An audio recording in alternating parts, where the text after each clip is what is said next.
ambazo serikali imechukua.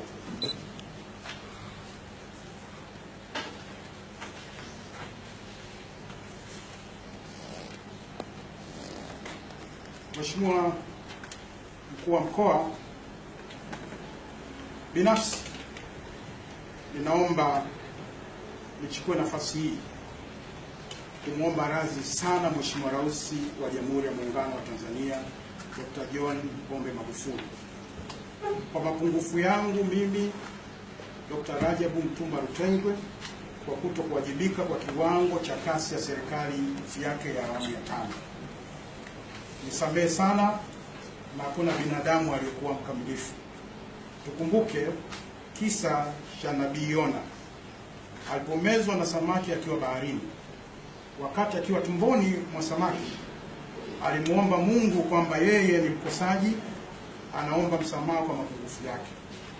Mwenyezi Mungu alipokea dua na maombi ya Nabii Yona.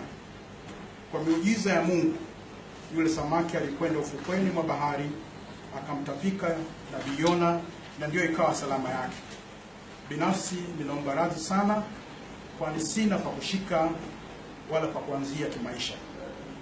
Natoka familia duni iliyojawa na umaskini usioelezeka. Ninaomba radhi, nimekosa sana.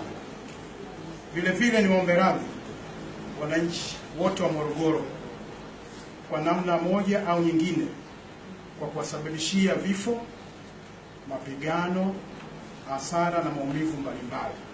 Hayakuwa makusudio yangu kama kiongozi.